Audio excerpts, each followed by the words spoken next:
Hi everyone, and welcome to our daily booster number 9.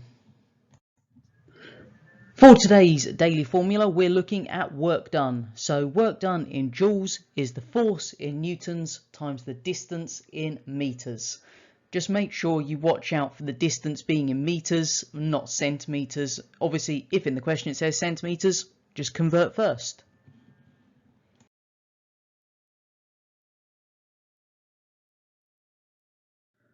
For today's Biology Blast, we're going to be having a look at some sampling techniques. So this is the very first part of B6, which means it will come up on Biology Paper 2.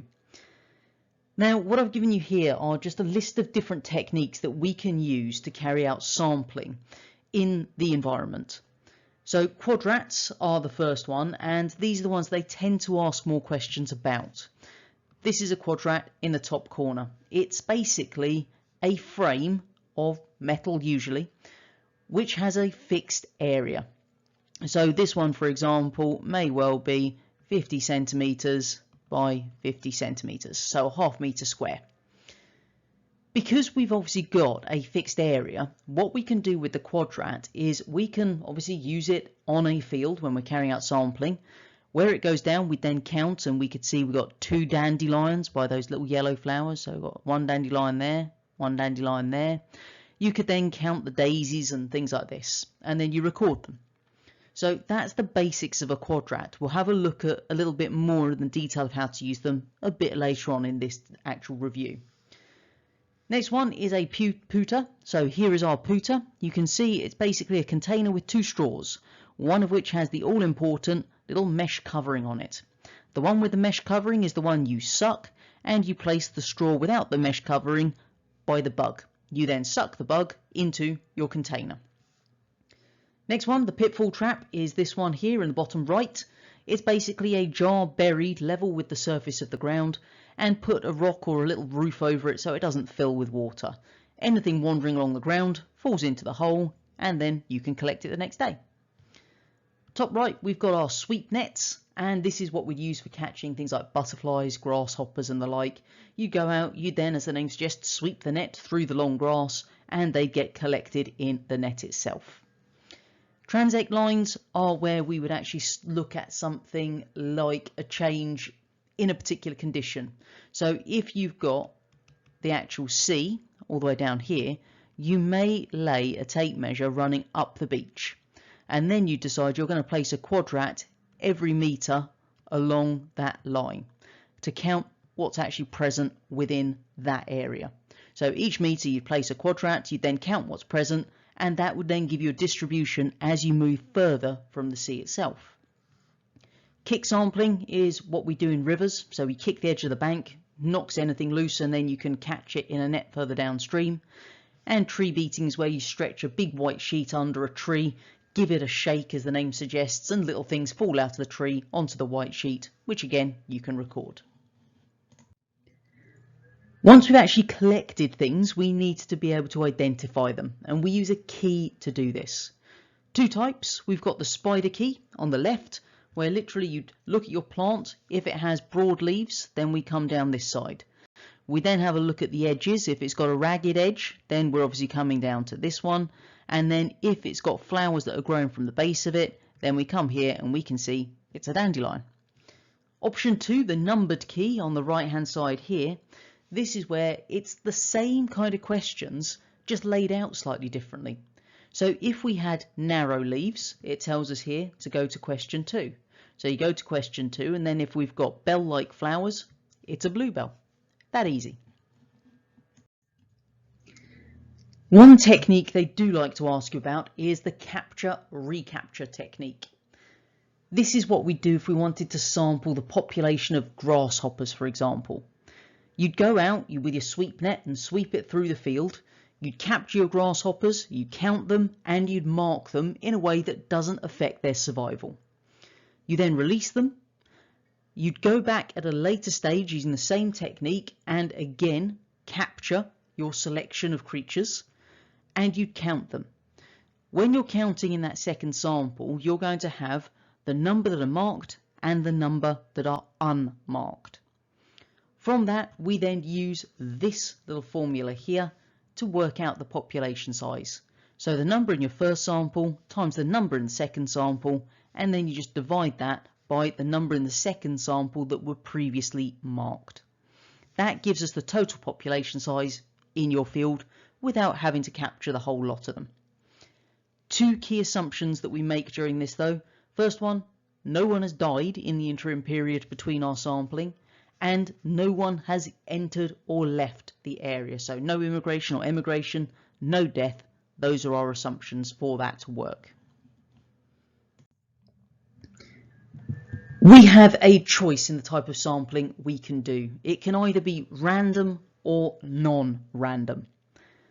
When we talk about random sampling, this is generally what we do on the school field to count the population of dandelions or daisies or what have you.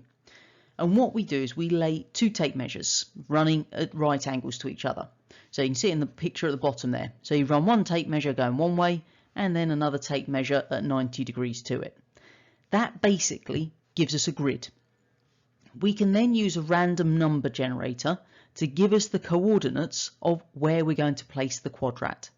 So we then run our random number generator, we'd end up with something like 2, 3, 4, 5, things like this. And then we could literally go out, go along to 2, up to 3, and we'd place our quadrat there. Along 4, up to 5, we'd place our quadrat, and so on, counting whatever was present. Now, this means by using the random number generator, we've removed bias. Because what always happens if we go out and do this ourselves is if I just tell you to go and estimate the population on the field, then rather than placing the quadrat in a random location, it's boring when you count nothing time and time again. So people start looking for the daisies and then placing the quadrat on said daisies. That's not random, and it will give you a false population size. Obviously, once we've done this, you'll have a certain number of quadrats. We know the area of the quadrat. We know the area of our field. All you then need to do is multiply it up to make it the same. Option 2, non-random sampling. This is where we are specifically looking at how distribution changes over a distance.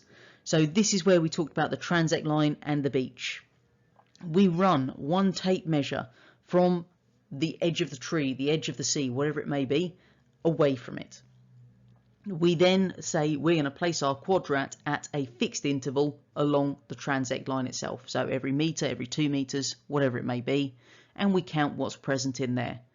That then means we can see how distributions change over a distance or as a particular condition changes.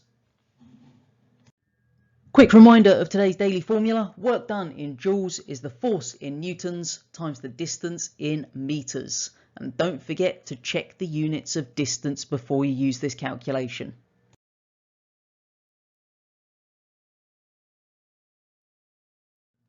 For today's chemistry check, we're back in C6 for our paper 2 chemistry, and we're looking at the carboxylic acids, so another part of our organic chemistry topic. First thing, our functional group of a carboxylic acid is COOH. So if they ask you what is the functional group of a carboxylic acid, you can just write down COOH, or you could write down its name, carboxyl group. So that is the functional group. Either of those two, perfectly acceptable. When we come to name a carboxylic acid, then their names will always end in this bit here, anoic acid. The first bit comes from the number of carbons again.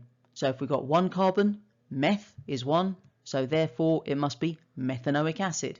If it was 3 carbons starts prop, therefore it would be propanoic acid. Dead easy. We then need to know our general formula, which is at the bottom here, CnH2n+1 COOH. Do note my little point at the bottom here. One of the carbon atoms is in our functional group, the COOH. So when you're actually writing out the formulas, if they tell you that you've got a 5 carbon carboxylic acid, write down the formula for this. Do not start by writing C5, because obviously if we've only got 5 carbon atoms in the whole thing, one of them occurs in COOH.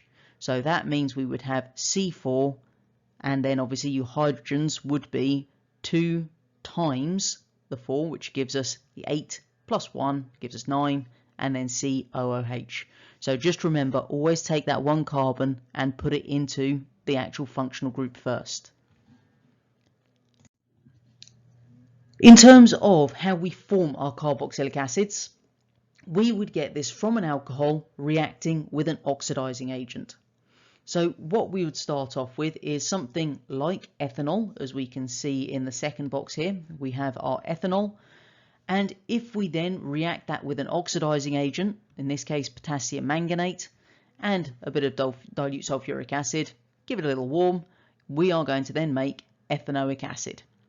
And we'll actually see a change in the test tubes here, because in our potassium manganate we have manganate 7 ions, and they are purple, as we can see in the tube on the left. They become reduced to manganese 2 ions, which are a pink colour. So what we see is we are going to have the purple changing to the pink when obviously they're being reduced, and as they're reducing, what happens is the ethanol is oxidized to the ethanoic acid. When we're talking about carboxylic acids, these are weak acids. That means they are partially ionized. However, they are acids. That means they've got those common reactions we should remember. So they will react with metals to produce salt and hydrogen. They will react with alkalis and bases to produce a salt and water. And they'll react with carbonates to produce salt, water, and carbon dioxide. So make sure you know those basic reactions that we had with our acids. Carboxylic acids do exactly the same thing because they are just acids. When we're talking about the name of a salt, it will have the ending O8, so OATE. So we can see here, if we start off with ethanoic acid and we're reacting it with sodium carbonate, then we will have salt, water and carbon dioxide made because it's carbonate reacting with an acid. So the water and the carbon dioxide, dead easy, they are as they always are. And then to write the name of the salt, the first thing we do is we write the name of the metal. So sodium goes in, and then for the ending of our salt, obviously it comes from the acid. If it's ethanoic acid, it is ethano, and remember the ending 8. So make sure you do remember the salt endings are O8s. Quick reminder of today's daily formula: work done in joules is the force in newtons times the distance in meters.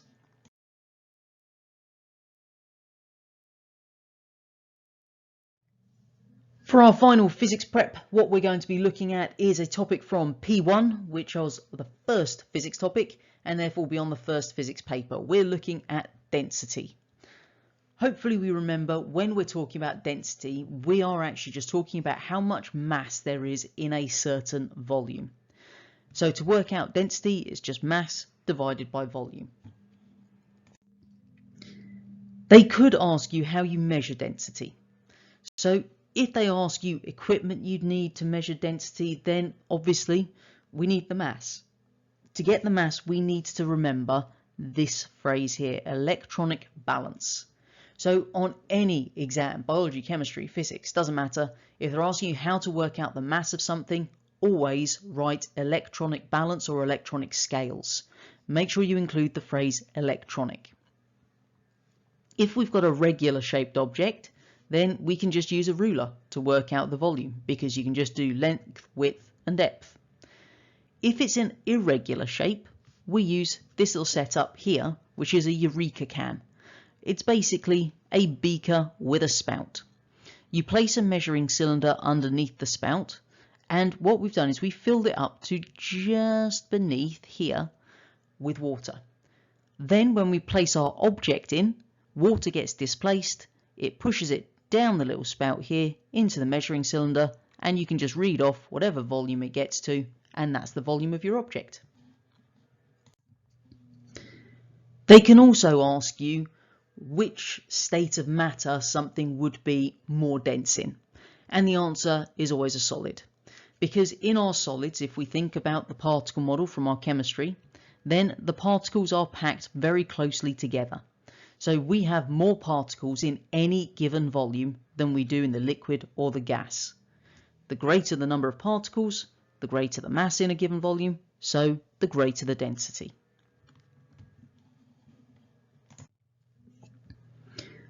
The last thing we need to consider is the law of conservation of mass, which is just stating that particles are neither created nor destroyed.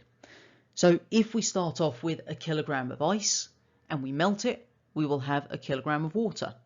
If we keep heating that, it will eventually become 1 kilogram of steam. So however much we've got in terms of a mass of a material in one state, the law of conservation of mass tells us we must have that same mass in whatever other state we convert it into. Hopefully you found our booster today and throughout the past couple of weeks useful in helping you prepare for these assessments coming up. So good luck in them. I'm sure you'll do absolutely fine, and don't forget you've got all the videos on the channel that will help you out, and you've got the previous live streams that take you through obviously everything that could come up on paper 1 or paper 2 for all 3 of the sciences.